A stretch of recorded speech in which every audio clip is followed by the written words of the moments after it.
Hey there, welcome back to the channel. Today on Brick Fever, we'll be taking a look at the Mandalorian Starfighter. I did a recent speed build on this and we're getting around to doing the review. This is a really cool set. I really bought it for the Gar Saxon minifigure, and I'm a huge fan of the Clone Wars series, so it was cool to have all of them, as well as just building my Mandalorian army. I've got the battle pack. I'm huge into the series The Mandalorian because this is the way. And I'm building my collection. I still need to get a few more of the sets, like the Imperial Cruiser, the Razor Crest, of course. And so this was just one to add to the collection. I know this is not related to the Mandalorian show, but it is a Mandalorian set, so it is a must-have, especially because of Gar Saxon. The only set you can get him in, as well as the only set you can get Bo-Katan Kryze, but Gar Saxon, he only was in the show for a glimpse, but his helmet alone is extremely rare and really cool. The fact that it has the Darth Maul horns on it as his lead commander. So let's jump into a shot of these minifigures up close and personal. Okay, let's get into it. So there is 5 guns that are the Mandalorian guns. Then there's also 2 visors and 2 antennas for these 2 figures here. Gar Saxon does not have holes for the visor or antennas. And in the show, none of them wear visors or antennas. So it's cool they came with them, but I just threw it in the box. I've got all sorts of Lego boxes with extra guns, extra pieces, and those will just go stowed away. It is a cool playable feature, but it's not necessary for my purposes. This is why I bought the set. Gar Saxon. I mean, look at the detail. It's impeccable. I'm going to remove these guns so we get an up-close look. Detail's perfect. He does have a face. It's got the scars, got a little stubble. No secondary facial features, and no hairpiece. The helmet, though, super cool helmet. It's got the Darth Maul horns. Lets you know this is Gar Saxon, and he is the Darth Maul's Mandalorian commander. Now, Bo-Katan Kryze here, she has very fancy and select eyepiece. So see, the black in the center is where she looks through, and no other Mandalorian has that. They usually have this linear visor, and that way, that's like standard Mandalorian. That's how you know. So the fact that she has this is very specific to her in the show, and I really liked that her helmet.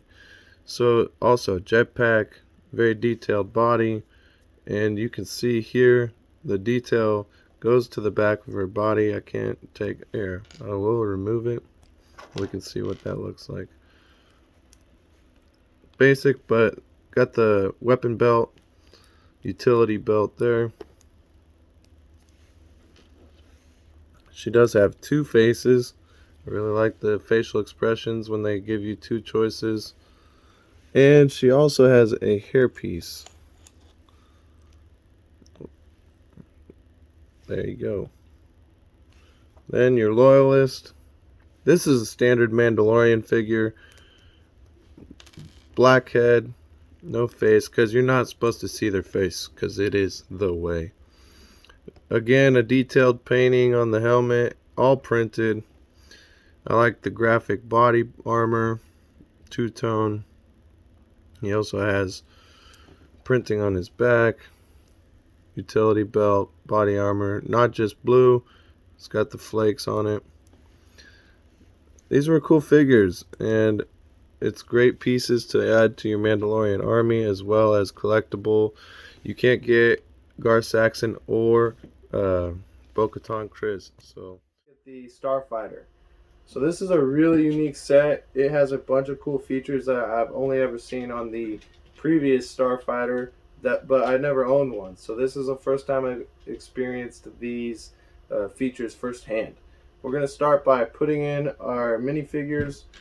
And this is I'm starting to notice a trend here with Lego sets by not making the studded seats for any of their sets.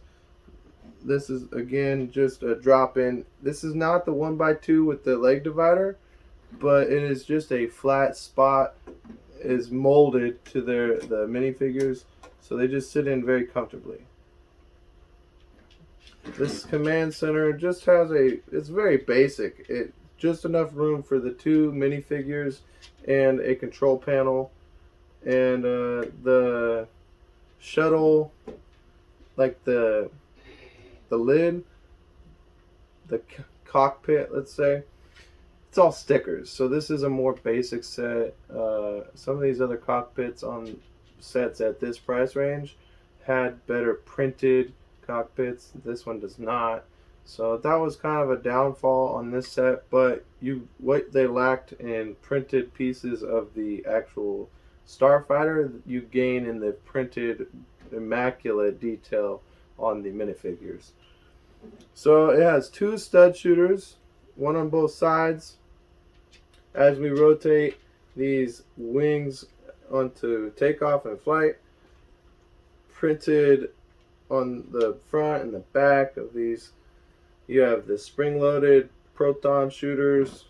Those are the heavy missiles. Rotation of the cockpit upon flight, and in the show it flies a lot like this vertically, so that way, I'm not sure, I think it's just for balance. And it also has 2 more non-functioning missile like laser shooters in the front. These are the engines in the back. Very cool. This also rotates to maintain the same direction as the cockpit. So as you move this, you can simultaneously move the back. And when it's landed, it's such. So in the show, when they land like this. And I like the fact that it used a couple Technic pieces and a round stud there to maintain the position locked in. It's a really cool set. You can get it for $60. I don't know how much longer it'll be around.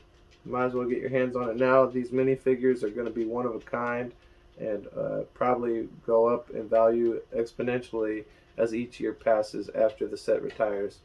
I really like the way that they did these 2x2, the tapered studs, and the way that you put them on in this staggered pattern. The wings are much more detailed with the tips, and they're a little longer as well from the original. It's a really cool piece, and it's a must-have for any collection, especially if you're into the Mandalorian, let alone Star Wars. So there you have it. This is the Mandalorian Starfighter. We out.